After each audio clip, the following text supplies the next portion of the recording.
Hello students, welcome to Rathod science academy. ఈరోజు మనం ఈ క్లాస్లో హైదరాబాద్ ఎడిషన్ ఆఫ్ హిందూ తీసుకొని ఇక్కడ నేను అనలైజ్ చేస్తున్నాను. అండ్ డేట్ వచ్చేసి 22nd January.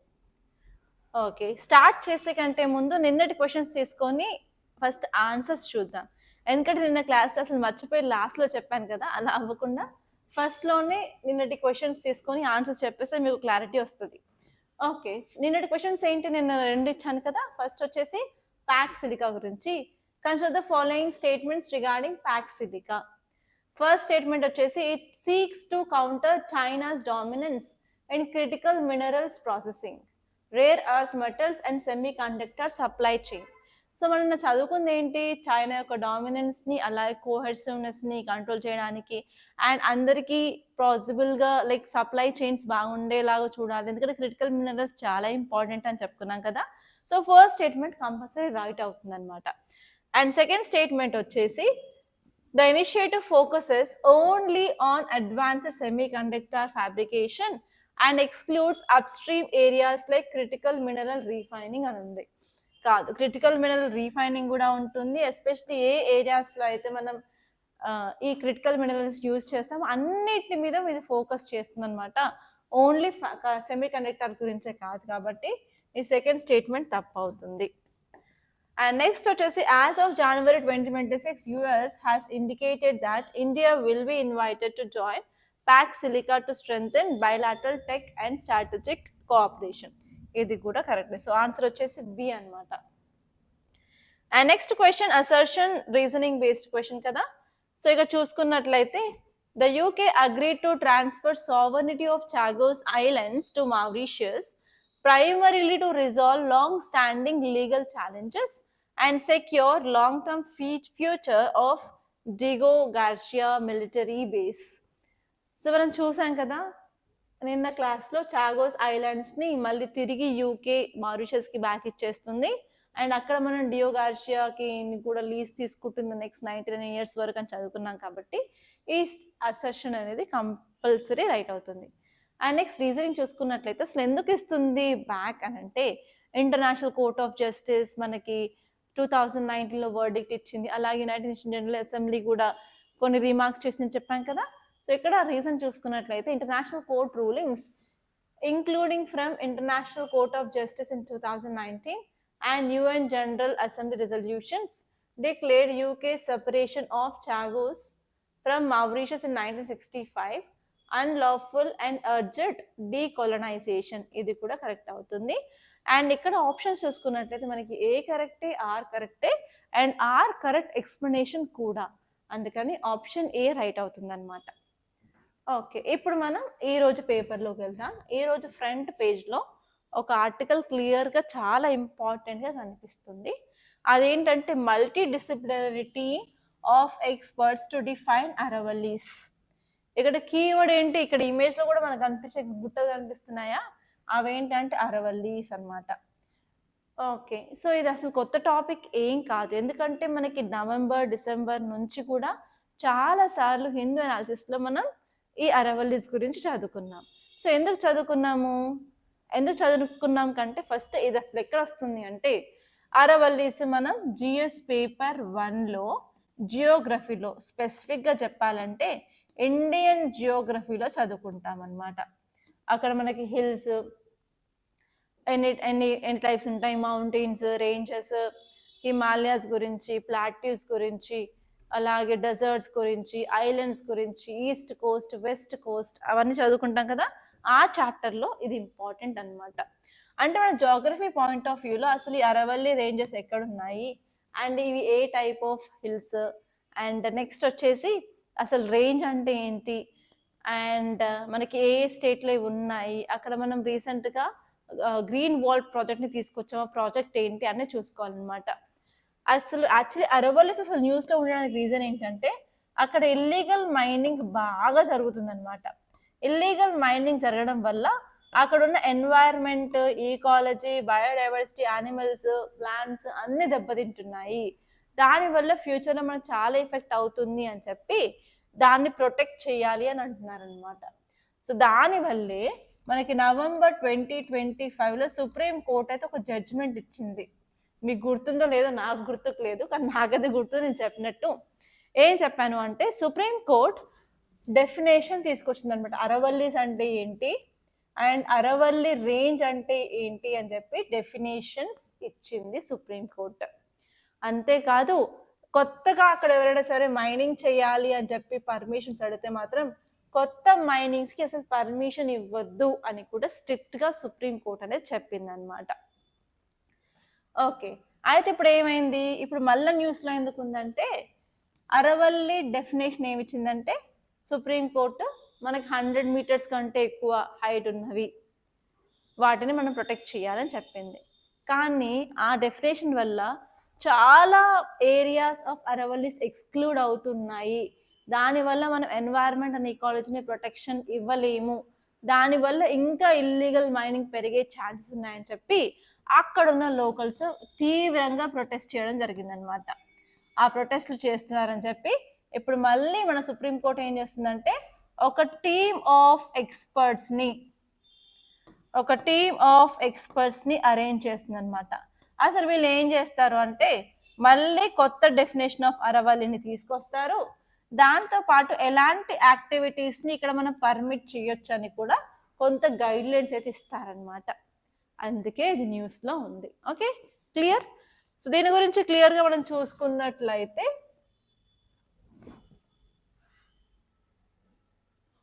ఇప్పుడు ఈ కొత్త ప్యానెల్లో ఎవరుంటారు?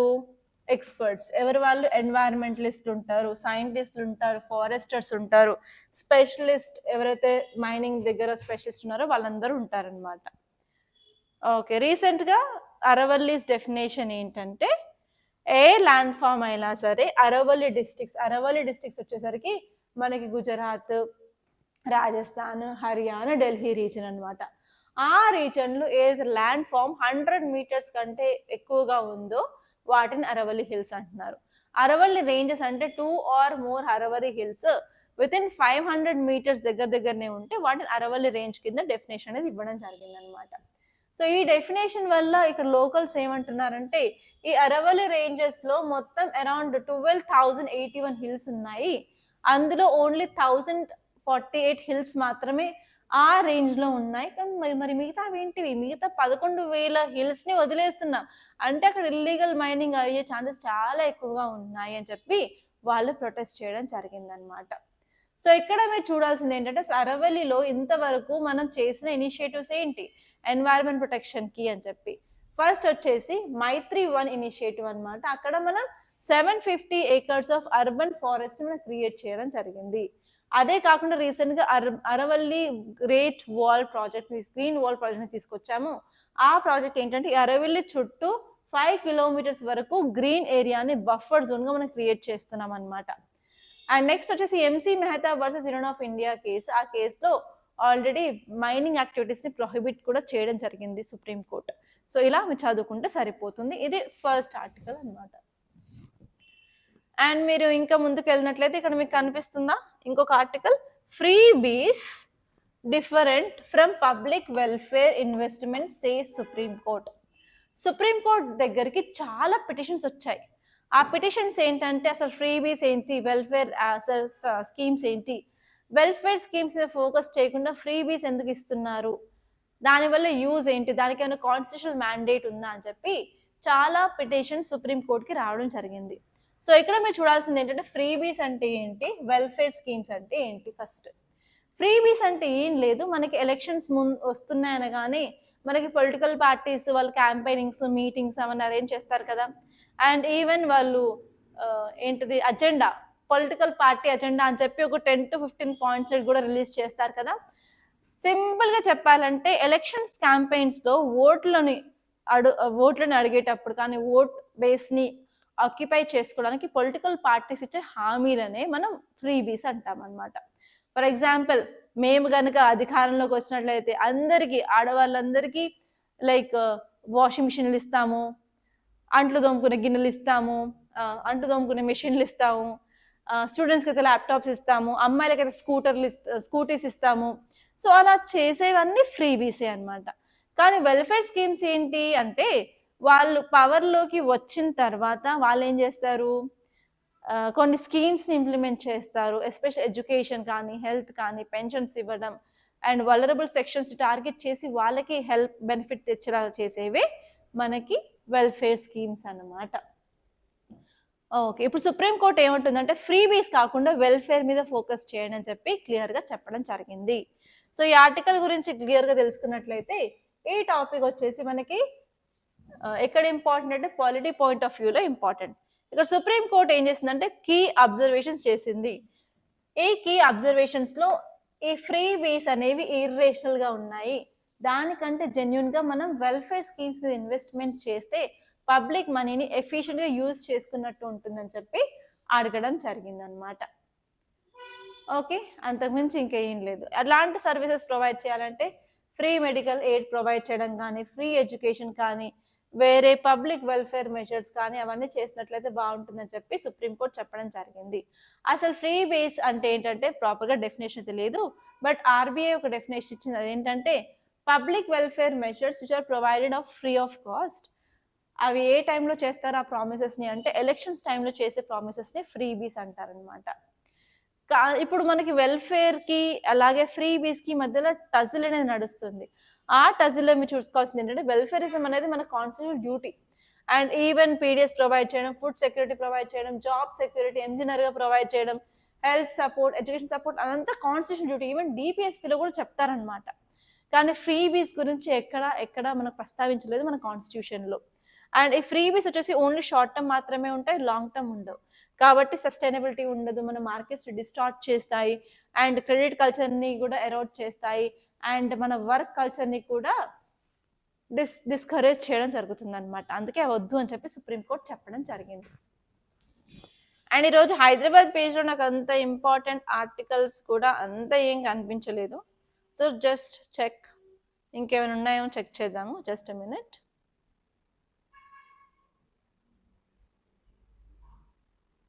మొత్తం యాడ్స్ అయితే విపరీతంగా కనిపిస్తున్నాయి హైదరాబాద్ పేజ్లో మిగతా పేపర్స్ కంటే కూడా.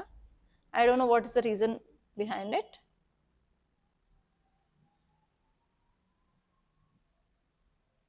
చూడండి,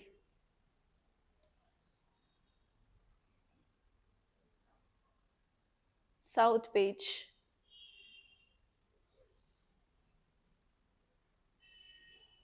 ఇంకా అన్ని ఇంపార్టెంట్ ఆర్టికల్స్ ఏంటి డైరెక్ట్గా మనం ఎడిటోరియల్లోకి వెళ్ళొచ్చు.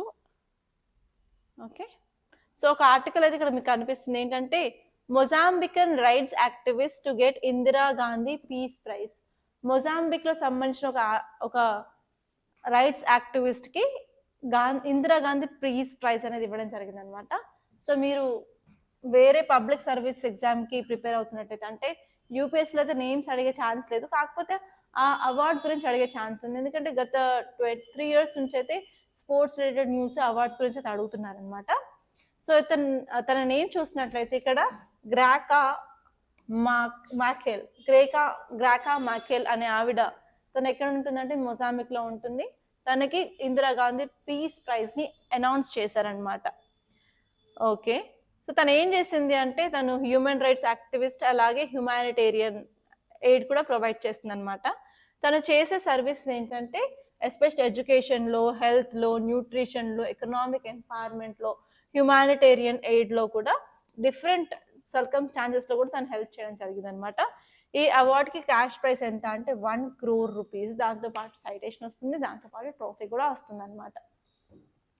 సో ఇక్కడ మీరు కొన్ని ఫ్యాక్ట్స్ ఈ యొక్క అవార్డ్ గురించి చూసుకున్నట్లయితే దీన్నే ఇందిరాగాంధీ పీస్ ప్రైజ్ అంటారు. దీనికి ఇంకొక నేమ్ కూడా ఉంది, అదేంటంటే Indira Gandhi prize for piece, డిసార్మమెంట్ and development అనమాట.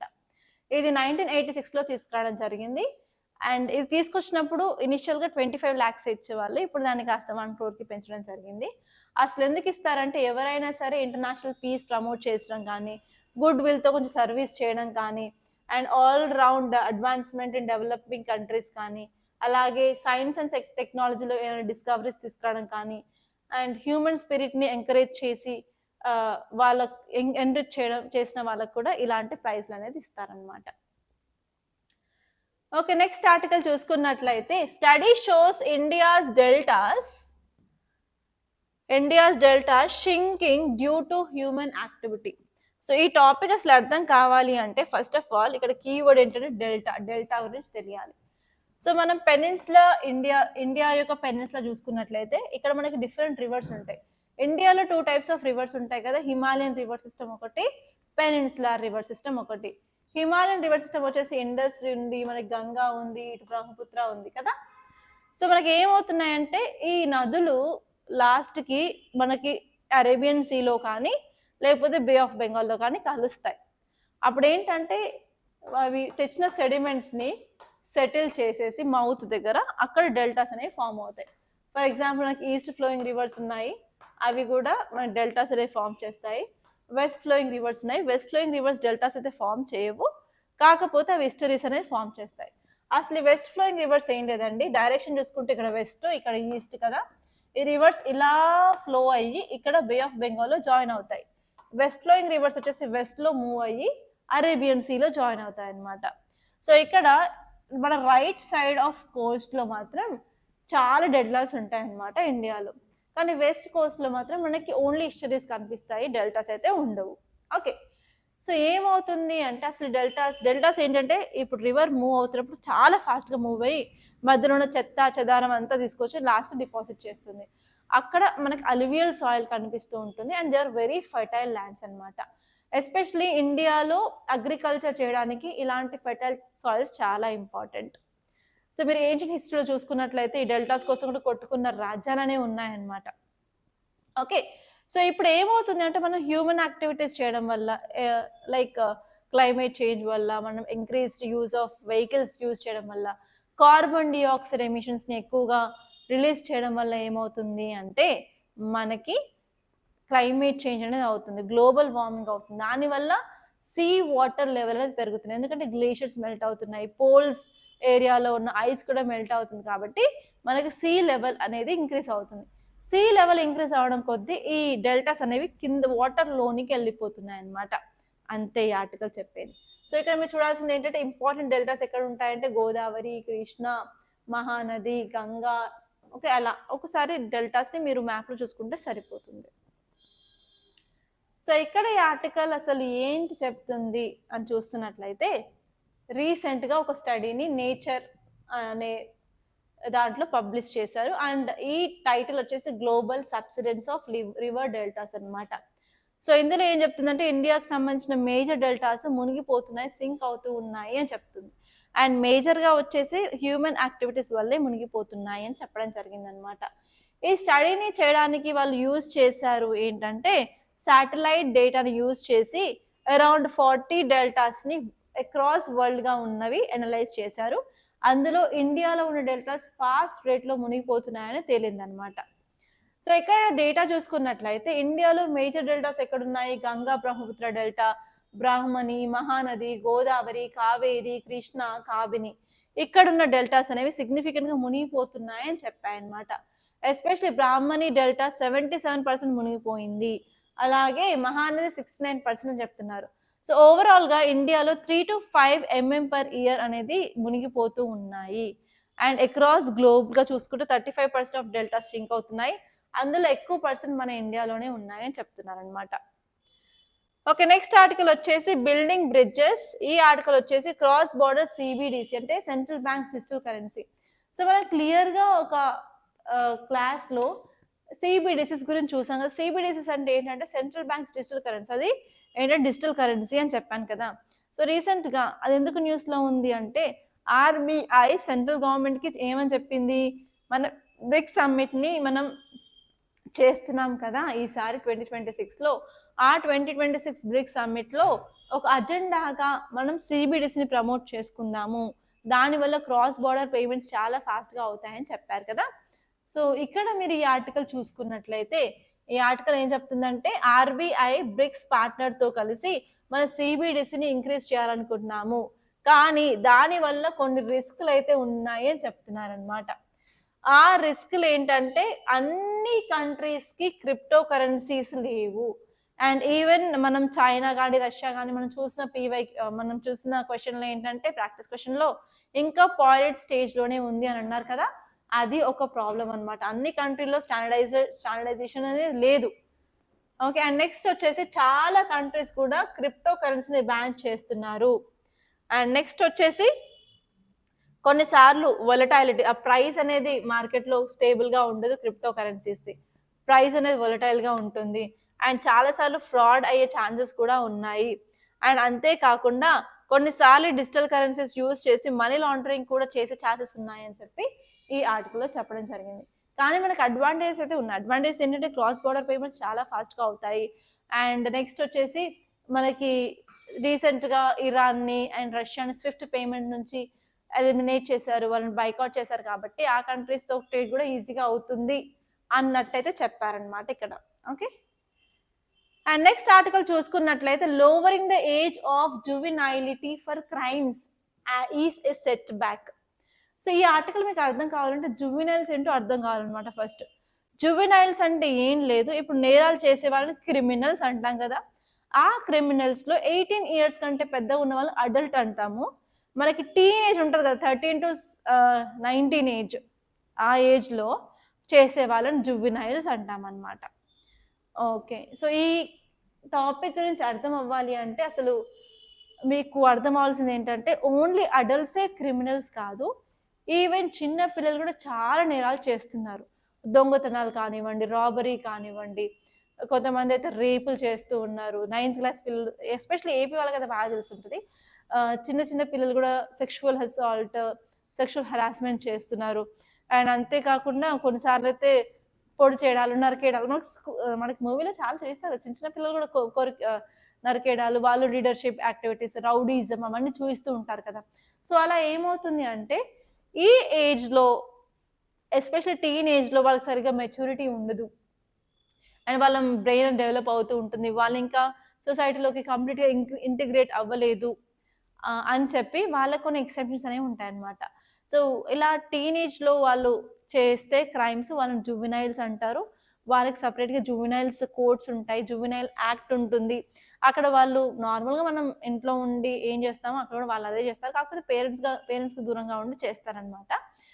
సో అవి జువెనైల్స్ అన్నమాట. యాక్చువల్లీ ఈ ఆర్టికల్ ఏం చెప్తుంది అంటే నిర్భయ కేస్ మనందరికీ తెలిసే ఉంటది. ఆ నిర్భయ కేస్ అనగానే ఒళ్ళు గుగ్గురు పలిచేలా సీన్స్ కానీ, ఆ టైంలో జరిగిన ఇష్యూస్ కానివ్వండి, ప్రొటెస్ట్‌లు కానీ అవన్నీ గుర్తొస్తూ ఉంటాయి అందరికీ కదా. సో ఆ దాంట్లో ఏంటంటే అందులో ఇన్వాల్వ్ అయిన కన్విక్ట్స్‌లో ఒకరు జువెనైల్. తక్కువ ఏజ్ 18 కంటే తక్కువ ఏజ్ ఉంది అని అన్నారు. 18 నిండలేదు ఇంకా అని చెప్పి అతని జువెనైల్ యాక్ట్ కింద పరిగణించాలా? లేకపోతే అడల్ట్ కింద పరిగణించాలా? అని చెప్పి చాలా డిబేట్స్ ఆ టైంలో వచ్చాయి. అండ్ ఇంకొక హార్ష్ రియాలిటీ ఏంటంటే అందులో ఇన్వాల్వ్ అయిన అందరికంటే హీనంగా, అతి ఘోరంగా రాడ్లు పెట్టి మొత్తం అంతా ఇంకా ఘోరంగా చేసింది మాత్రం ఆ జువెనైలే అనేది తేలింది కదా. సో అట్లాంటి హీనియస్ క్రైమ్స్ చేసినప్పుడు వాళ్ళని జువెనైల్ కింద ఎందుకు పెట్టాలి? వాళ్ళని కూడా అడల్ట్ కిందే ప్రాసిక్యూట్ చేయాలి. అడల్ట్స్‌కి వేసిన శిక్షలే వేయాలని చెప్పి ఆ టైంలో ఏం చేశారు అంటే అమెండ్మెంట్ తీసుకువచ్చేసి 18 ఇయర్స్‌ని కాస్త 16 ఇయర్స్‌కి దించారనమాట. 16 ఇయర్స్ టు 18 ఇయర్స్ వాళ్ళు ఎవరైనా సరే హీనియస్ క్రైమ్స్, అతి ఘోరాతి క్రిమినల్ క్రైమ్స్ చేసినట్లయితే వాళ్ళని జువెనైల్ కింద పరిగణించేదే లేదు. వాళ్ళని అడల్ట్ కిందే పరిగణిస్తామని చెప్పి ఆ టైంలో చెప్పడం జరిగింది కదా. మళ్ళీ ఇప్పుడు జువెనైల్స్ ఎందుకు న్యూస్‌లో ఉంది అంటే రీసెంట్‌గా వింటర్ సెషన్ ఆఫ్ పార్లమెంట్ జరిగింది. ఆ వింటర్ సెషన్‌లో ఒక ప్రైవేట్ మెంబర్ బిల్‌ని ప్రవేశపెట్టారు. అసలు ఈ ప్రైవేట్ మెంబర్ బిల్ ఏంటంటే ఒక ఎంపీ, మినిస్టర్ కాదు. ఒక నార్మల్ ఎంపీ, మినిస్టర్ హోదా లేని ఎంపీ బిల్‌ని ప్రవేశపెడితే దాన్ని ప్రైవేట్ మెంబర్ బిల్ అంటారనమాట. మనకి బిల్‌లో నార్మల్‌గా 2 రకాలుంటాయి. ప్రైవేట్ మెంబర్ ఉంటది, పబ్లిక్ బిల్ ఉంటది. ప్రైవేట్ ఏంటంటే ఎంపీ, మంత్రి కాదు. బట్ బిల్‌ని పెట్టారు. అదే గవర్నమెంట్ బిల్ అంటే ఎంపీ బట్ మంత్రి, మినిస్టర్ మనకి బిల్‌ని ప్రవేశపెడితే అది గవర్నమెంట్ బిల్స్ అంటారనమాట. చాలా సార్లు 99% గవర్నమెంట్ బిల్స్ పాస్ అయ్యే ఛాన్స్ ఉంటుంది. కానీ ప్రైవేట్ బిల్స్ పాస్ అయ్యే ఛాన్స్ చాలా చాలా తక్కువగా ఉంటుందన్నమాట. ఓకే. అండ్ రీసెంట్‌గా ఇంకొక ప్రైవేట్ బిల్ కూడా న్యూస్‌లో ఉంది. అది మనకు తెలుసు రైట్ టు డిస్కనెక్ట్. దాంతో పాటు జువెనైల్ ఏజ్. ఓకే. ఈ ప్రైవేట్ బిల్‌లో ఏం చెప్పారు అంటే బానే ఉంది. జువెనైల్స్ ఎవరైనా హీనియస్ క్రైమ్ చేస్తే 18-16 ఇయర్స్ అన్నారు. కానీ ఆ 16 ఇయర్స్ కంటే తక్కువ వాళ్ళు కూడా చాలా హీనియస్ క్రైమ్స్ చేస్తున్నారు కదా. రీసెంట్‌గా మనకు తెలుసు ఏపీలో ఒక ఇద్దరో, ముగ్గురో 9th class or 7th class సంబంధించిన అబ్బాయిలు 4th క్లాస్ అమ్మాయిని రేప్ చేసేసి దాని తర్వాత ఆ అమ్మాయి తల మీద బండరా వేసి చంపేసి బాడీని వాటర్లోకి పడేసి ఆ బాడీ కూడా దొరకడానికి చాలా కష్టమైంది. అదంతా మీకు అంతా తెలుసు కదా. సో అలాంటి చిన్న చిన్న పిల్లలు అలాంటి హీనియస్ క్రైమ్ చేస్తున్నప్పుడు వాళ్ళు జువెనైల్స్ అని ఎందుకు అంటాము? వాళ్ళని కూడా అడల్ట్ ప్రిజన్స్, అడల్ట్ జైల్స్, అడల్ట్స్కి ఇచ్చేంత హార్ష్ పనిష్మెంట్ ఇవ్వాలని చెప్పి ఈ ప్రైవేట్ మెంబర్ బిల్ అనేది కోరింది అనమాట. ఆ 16 ఇయర్స్ని కూడా కాస్త 14 ఇయర్స్కి దించండి అని అడిగారు. ఓకే, ఇదన్నమాట ఈ ఆర్టికల్ గురించి. సో క్లియర్గా ఆ యొక్క బిల్ యొక్క ప్రపోజల్ చూసుకున్నట్లయితే మనము జువెనైల్ జస్టిస్ యాక్ట్ 2015ని మనం అమెండ్ చేసి మనం ట్రయింగ్ యాజ్ అడల్ట్స్ అనే ఒక సెక్షన్ని మనం ఇంతకుముందు 16 ఉంది కదా, దాన్ని కాస్త 14కి దించాలి అని చెప్పారనమాట. అంతకుమించి ఇంక ఏమీ లేదు. ఓకే, కానీ ఈ ఆర్టికల్ ఏం చెప్తుంది అంటే అలా ఏజ్ అనేది దించడం ఆర్ తగ్గించడం అనేది కరెక్ట్ కాదు అంటుంది. ఎందుకంటే మన జువెనైల్ జస్టిస్ యాక్ట్ యొక్క ప్రిన్సిపల్ ఏంటంటే జువెనైల్ చిన్న పిల్లలు వాళ్ళకి తెలియదు కాబట్టి వాళ్ళకి కేర్, రీహాబిలిటేషన్, వాళ్ళకి మంచి ఏంటి చెడు ఏంటి అని చెప్పి మళ్ళీ సొసైటీలోకి వదిలినట్లయితే వాళ్ళు రేపటి సిటిజన్స్ అవుతారు. కాబట్టి వాళ్ళని మనం చేంజ్ చెయ్యాలి, రీఫార్మ్స్ తీసుకురావాలని చెప్పి తీసుకొచ్చింది జువెనైల్ జస్టిస్ యాక్ట్. దీని యొక్క ప్రిన్సిపల్ అనేది మొత్తం ఎరోడ్ అయిపోతుంది అని చెప్తున్నారనమాట. అంతేకాకుండా it ప్రయారిటైజెస్ retribution over evidence based juvenile justice. దీనివల్ల మన గ్లోబల్ ఇండియన్ రీసెర్చ్ని మనం ఇగ్నోర్ చేస్తాము and United nation convention of rights of child కూడా అగెయిన్స్ట్గా వెళ్ళిపోతామని చెప్పి చెప్తున్నారు. అంతేకాకుండా 2015లో ఆల్రెడీ నిర్భయ కేసులోనే మనం ఈ ఏజ్ని తగ్గించాము. 18 ఇయర్స్ ఉండేది ఇంతకుముందు, ఇప్పుడు దాన్ని మనం 16 చేసాం. మళ్ళీ ఇంకా తగ్గిస్తే ఏమవుతుందంటే మనకి ఇండియాలో ఒక బ్యాలెన్స్డ్ మెకానిజం ఉండదు అని చెప్తున్నారనమాట. అంతేకాకుండా మనం ఇలా ఏజ్ తగ్గించి చూస్తే ఏమవుతుంది అంటే ఇలా పిల్లలు ఇలాంటి క్రైమ్స్ చేయడానికి మేజర్ రీజన్స్ ఏంటంటే సోషియో ఎకనామిక్ కండిషన్స్ రీజన్స్ అవుతాయి. ట్రామా, వాళ్ళకి ఆపర్చునిటీస్ లేకపోవడం, ప్రాపర్ ఎడ్యుకేషన్ లేకపోవడం వల్ల అవుతాయి. ఆ రూట్ కాజ్ని అడ్రస్ చేయాలి తప్ప ఇలా ఏజ్ని తగ్గించడం కరెక్ట్ కాదు అని అంటున్నారు అనమాట. సో మీ అభిప్రాయం ఏంటో కంపల్సరీ కామెంట్లో చెప్పండి. తగ్గించాలా లేదా, ఎస్ ఆర్ నో? ఎందుకంటే you are going to be the reformers tomorrow, right? So మీరు ఇలాంటి వాటిని యాక్సెప్ట్ చేస్తారా లేదా? At least I want to let you know. And let us see the next article. Title చూసుకున్నట్లయితే should corruption charges need prior sanction. Okay, ఈ article వచ్చేసి prevention of corruption act గురించి మాట్లాడుతుంది అనమాట. ఫస్ట్ ఆఫ్ ఆల్ ఈ prevention of corruption act, corruption ఎందుకు మనకి న్యూస్లో ఉంది అన్నట్లయితే రీసెంట్గా సుప్రీం కోర్టు ఒక 2 జడ్జ్ బెంచ్ తోటి ఒక జడ్జ్మెంట్ అనేది ఇచ్చిందనమాట. ఆ జడ్జ్మెంట్లో ఏం చెప్పిందంటే మన పబ్లిక్ సర్వెంట్ మీద ఎలా అయినా సరే కరప్షన్ ఛార్జెస్ ఉండి ఏమైనా ఇన్వెస్టిగేషన్ చేయాలి అంటే కంపల్సరీ అప్రోప్రియేట్ గవర్నమెంట్ పర్మిషన్ తీసుకోవాలి అని చెప్పి సుప్రీం కోర్ట్ జడ్జ్మెంట్ అనేది ఇవ్వడం జరిగింది. అందుకే న్యూస్లో ఉందన్నమాట. సో ఇలా కరప్షన్ సంబంధించిన ఏమైనా యాక్ట్ ఇండియాలో ఉందా అంటే ఎస్ ఉంది. అదే prevention of corruption act of 1988. Actually prevention of corruption act గురించి కొన్ని ఫ్యాక్ట్స్, హిస్టరీ తెలుసుకున్నట్లయితే 1962లో సంతానం కమిటీని గవర్నమెంట్ ఆఫ్ ఇండియా పెట్టిందనమాట. ఆ సంతానం కమిటీ రిపోర్ట్ 1964లో ఇచ్చింది. అండ్ ఈ సంతానం కమిటీ దేని మీద ఫోకస్ చేసింది అంటే ఇండియాలో బ్రైవరీ కానీ, కరప్షన్ కానీ, మన క్రిమినల్ మిస్కండక్ట్ని కానీ డీల్ చేయడానికి కావాల్సిన లా అవసరమా లేదా అని డీల్ చేసింది సంతానం కమిటీ. 1964లో రికమెండేషన్స్ రిపోర్ట్ ఇచ్చిన తర్వాత మనం ఈ ప్రివెన్షన్ ఆఫ్ కరప్షన్ యాక్ట్ని 1988లో తీసుకురావడం జరిగింది. అసలు ఈ ప్రివెన్షన్ ఆఫ్ కరప్షన్ యాక్ట్ ఏం చెప్తుంది అంటే ఎవరైనా పబ్లిక్ సర్వెంట్స్ కంపల్సరీ కరప్షన్ చేసినా ఆర్ ఇల్లీగల్ యాక్టివిటీస్ చేసినా వాళ్ళకి పనిష్మెంట్ ఇవ్వాలి అని చెప్పేదే ఈ యాక్ట్ అనమాట. ఈ యాక్ట్ ఈవెన్ పబ్లిక్ సర్వెంట్ని డిఫైన్ చేసింది, పబ్లిక్ డ్యూటీ అంటే ఏంటో కూడా డిఫైన్ చేసింది అనమాట. అండ్ ఇక్కడ మనకి section 19 of prevention of corruption act ఏం చెప్తుంది అంటే కంపల్సరీ మన పబ్లిక్ సర్వెంట్ని ఏదైనా కోర్ట్ ఆఫ్ లా ముందు నిలబెట్టాలి అంటే ఫర్ షూర్ గవర్నమెంట్ పర్మిషన్ తీసుకోవాలి అని చెప్పడం జరిగింది అనమాట. ఓకే, సో అందుకే న్యూస్లో ఉంది.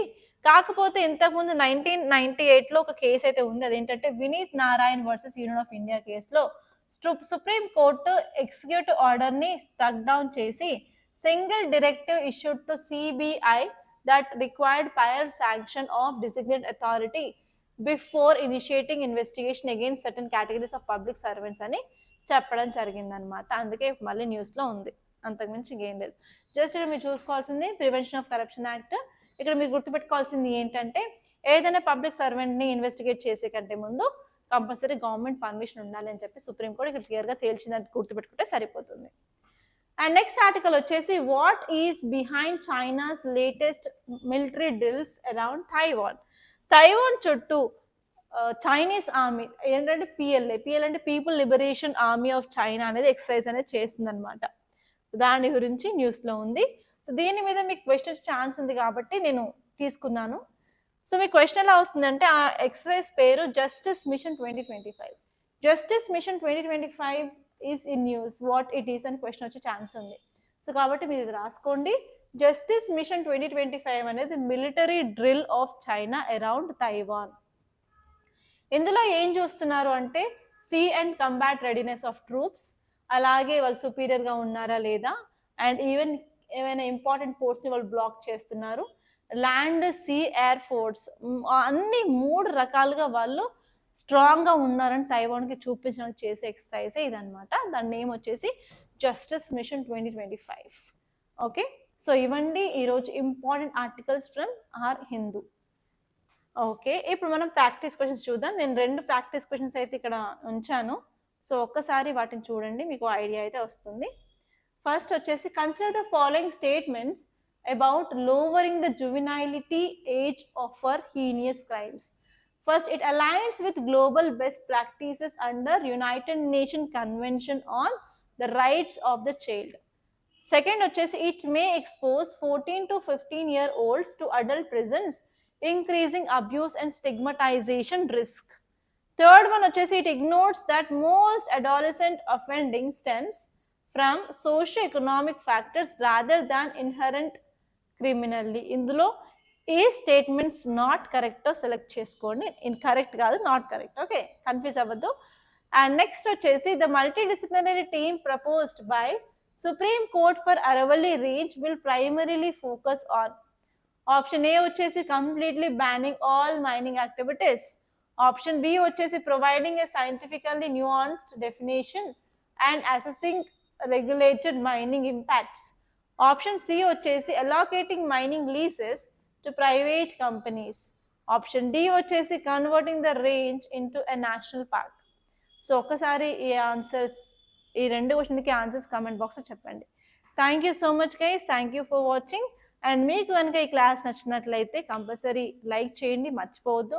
అలాగే మన ఛానల్ ఇంతవరకు సబ్స్క్రైబ్ చేయకుంటే కంపల్సరీ సబ్స్క్రైబ్ చేసుకోండి. మీకు ఎవ్రీ డే ఒక అప్డేట్ అయితే కంపల్సరీ మన అకాడమీ నుంచి వస్తుందన్నమాట. Thank you so much guys, and I wish you all the best. And మీరు కనుక GS foundation course తీసుకోవాలనుకుంటున్నట్లయితే ఆల్స్ UPSC preparation start చేయాలి అనుకున్నట్లయితే కంపల్సరీ మీకు ఏమైనా క్వైరీస్ ఉన్నట్లయితే మా కోర్స్ గురించి మీరు మమ్మల్ని కాల్ చేసి అడగచ్చు.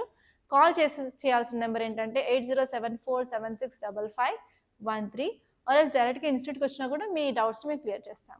Thank you so much. And new batch కొత్తగా స్టార్ట్ అవుతుంది, so try to join as soon as possible. Admissions already going on. Thank you guys.